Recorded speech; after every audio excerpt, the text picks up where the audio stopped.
Dear colleagues, good afternoon. I propose, as agreed, to discuss today the current state of the Russian economy and its most important sectors. In the financial field, I suggest that special attention be paid to the long-term trends reflected in the country's socio-economic development forecast for 2030. This is the basis for the implementation of the initiatives mentioned in the message to the Federal Parliament, which is emphasized by the Foundation, approaches to funding projects and programs outlined in this strategy paper. We'll also look at it today.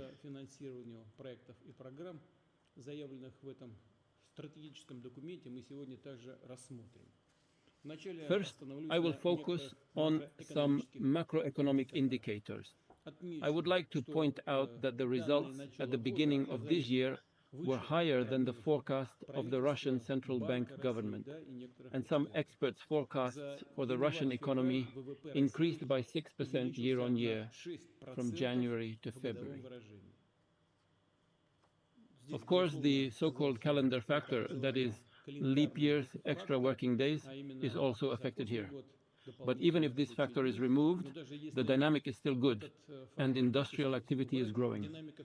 Industrial production in February increased by 8.5%, which is significantly higher than that in January. Then the growth rate was 4% and 6.10%, which is already traditional.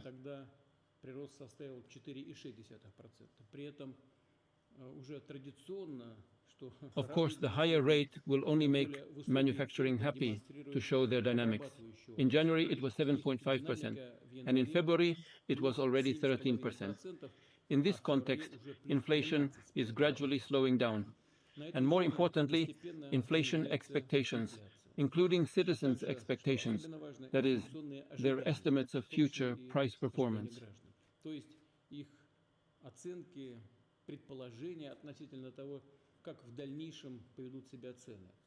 The real state of the economy now allows us to improve our forecasts for its development. Many experts say Russia could grow by more than 3% by the end of the year.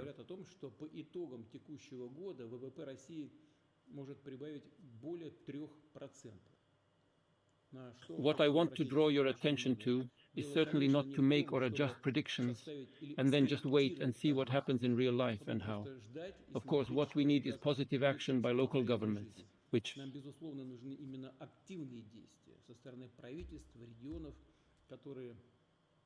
it will support and stimulate business and investment activities, help open up new industries, including high-tech industries, and create modern employment opportunities.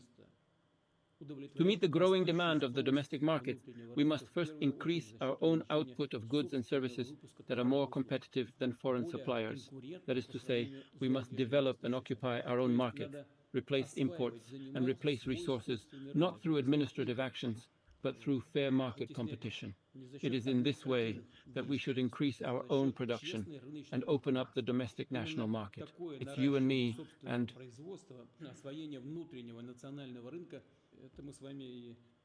we know the supply economics of its development. The message outlines concrete steps designed for the next 6 years to ensure structural change in the Russian economy.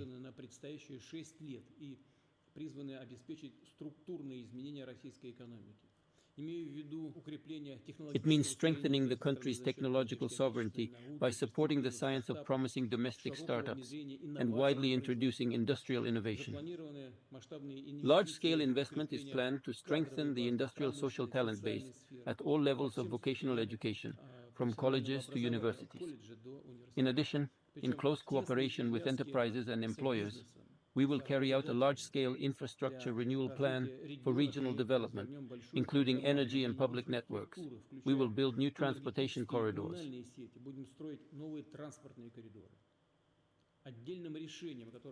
A separate solution to support regional finances would be to write off 2/3 of budget loans issued. As we agreed, and with the increase in infrastructure budget loans, their portfolio should increase by at least 250 billion rubles per year.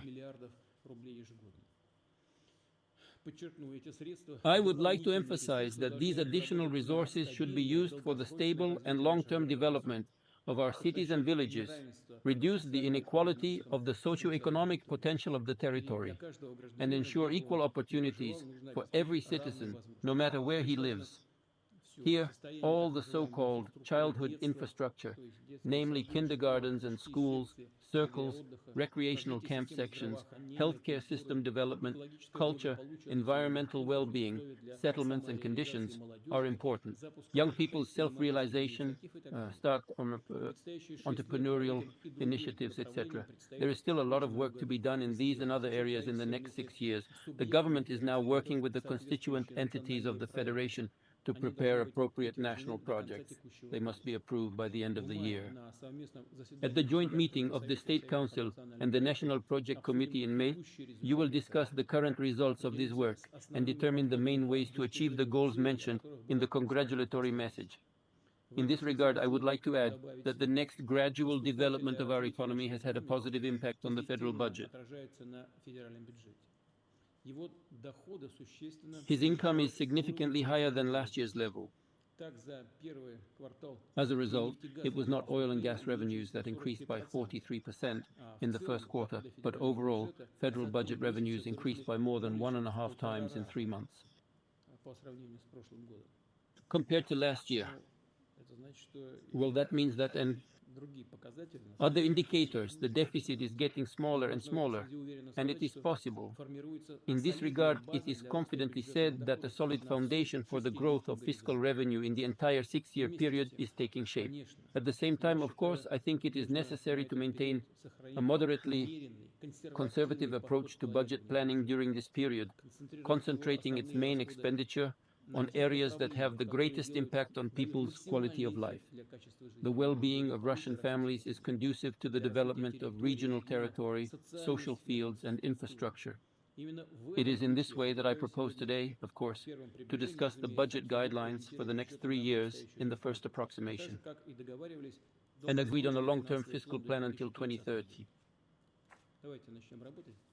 Let's get to work. Reshetnikov Maximovich, please.